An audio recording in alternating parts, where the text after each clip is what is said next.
राधे राधे दोस्तों, हम आपकी तितली भूल तो नहीं गए। एक तो ये गर्मी इतनी ज़्यादा हो गई है। हाँ, टीवीपुर के मौसम की ही बात कर रहे हैं। आजकल टीवीपुर का मौसम हॉट हॉट हो रखा है एकदम।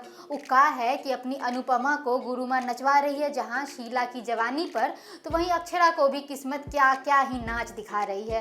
बेचारी पहुँच गई है फिर से बिरला हाउस में, तो वहीं सभी भी भवानी के नाक के नीचे से अपनी ही शादी से हो गई है 9-2-11। तो ये तो था टीवीपुर के मौसम का सामान्य हाल। अब टीवीपुर का पूरा टेम्परेचर जानने के लिए सबसे पहले ठोक दीजिए उस सब्सक्राइब का बटन।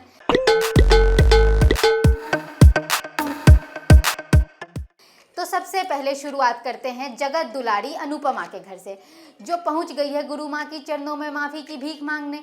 लेकिन गुरु माँ है जो अनुपमा को नए नए चैलेंज जो रोज दे रही है।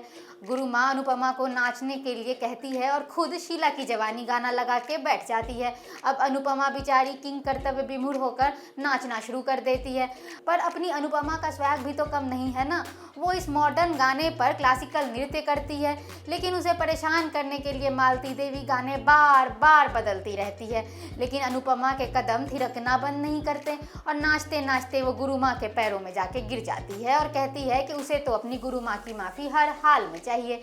गुरु माँ जो बोलेगी वो सब करने को तैयार हो जाती है। अब मालती देवी कहती है कि अगर सच में तुम्हें मेरी माफ़ी चाहिए और तुम अपने किए पर इतनी ही ज़्यादा शर्मिंदा हो तो अपना घर परिवार पति बच्चा सब छोड़ छाड़ के तुम गुरुकुल में आ जाओ, और शर्त यही है कि तुम ना उनसे बात करोगी ना उनकी कोई फोटो लेकर आओगी। ये सुनकर अनुपमा एकदम चौंक जाती है। इस पर मालती देवी कहती है कि मुझे तो पता ही था तुम नहीं कर पाओगी, और हाथ पकड़कर अनुपमा को गुरुकुल से धक्के देकर निकाल देती है और कहती है कि अब देखो अनुपमा, मैं तुम्हारे साथ क्या क्या करती हूँ। इधर अनुपमा गुरुकुल गई है। इस बात से शाह हाउस और कपारिया हाउस दोनों जगह पे टेंशन का माहौल है। शाह हाउस में सब इसलिए और भी ज़्यादा परेशान है क्योंकि डांस एकेडमी को सील कर दिया गया है।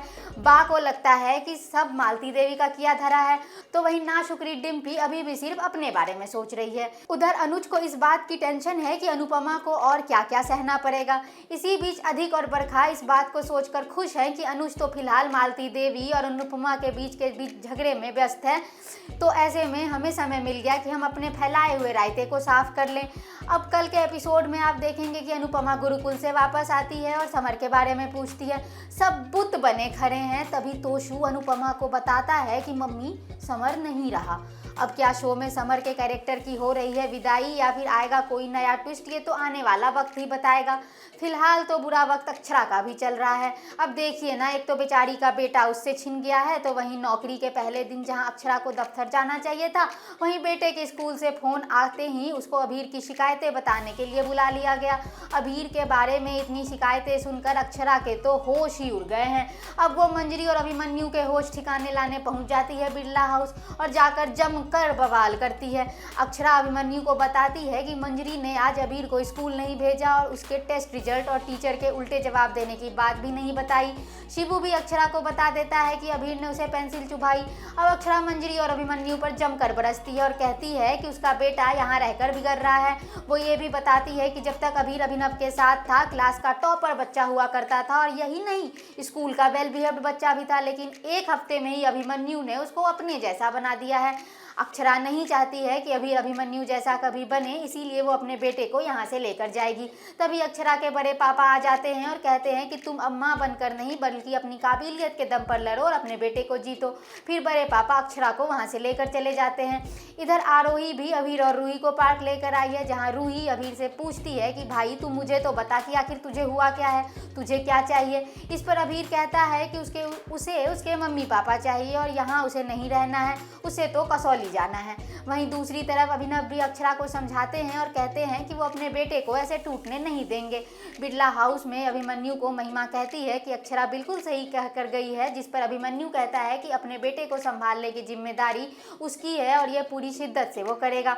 शिबू अभीर को धमका रहा होता है, तभी अभिमन्यु सुन लेता है। उसे पता चल जाता है कि गलती अभीर की तो थी ही नहीं, बल्कि शिबू ये सब जानबूझकर कर रहा है। शो के आने वाले एपिसोड में आप देखेंगे कि मंजरी अक्षरा को कोर्ट से नोटिस भेजती है कि अब वो अभीर से शनिवार और रविवार को भी नहीं मिल पाएगी। बड़े पापा अभिनव से कहते हैं कि आप अक्षु को कसौली लेकर जाइए, यहाँ रहकर ये संभल नहीं पाएगी। अक्षरा और अभिनव अब कसौली के लिए रवाना होते दिखाई देंगे और उधर आरोही भी अभिमन्यु को बताएगी कि अभीर तो घर में कहीं है ही नहीं। अब क्या अभीर भी बिरला हाउस से भागकर पहुंच गया है कसौली, ये तो आने वाला वक्त ही बताएगा।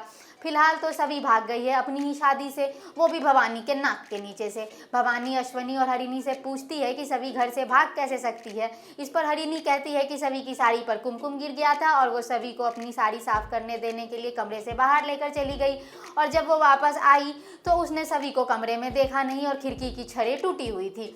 वीनू का कहना है कि उसने सभी को हर जगह खोजा लेकिन सभी कहीं नहीं मिली। उधर स्वाति ने रीवा से कहा कि वह ज़्यादा न सोचे और सिर्फ अपने बचपन के सपने को पूरा करने पर ध्यान दे। स्वानंद रीवा से कहता है कि अगर उसका प्यार सच्चा है, ईशान उससे शादी करना चाहता है और ईशान ही उसकी किस्मत है, तो वो दोनों निश्चित रूप से एक दिन एक हो जाएंगे। स्वाति ने उससे 2 दिन के प्यार के चक्कर में अपना भविष्य बर्बाद न करने की सलाह दे दी। उधर मंदार भवानी से कहता है कि भवानी ने उसकी पोती को भगा दिया होगा।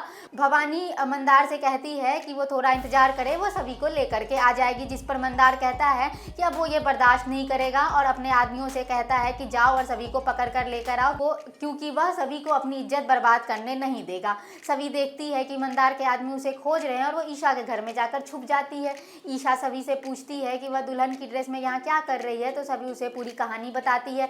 इसके बाद ईशा उससे पूछती है कि भाई अब तू कहाँ जाएगी। इस पर सभी का कहना है कि वो पुणे जाकर भोसले इंस्टीट्यूट में दाखिला लेगी, लेकिन ईशा उसे बताती है कि स्कॉलरशिप का आज आखिरी दिन था, जिस पर सभी उसे वहाँ किसी से बात करने और उसे भोसले इंस्टीट्यूट में एडमिशन दिलवाने के लिए रिक्वेस्ट करती है। अब सभी की ये नई उड़ान उसे कहाँ तक लेकर जाती है ये तो आने वाला वक्त ही बताएगा, लेकिन फिलहाल तितली के उड़ने का वक्त हो गया है।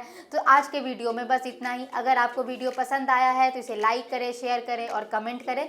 धन्यवाद।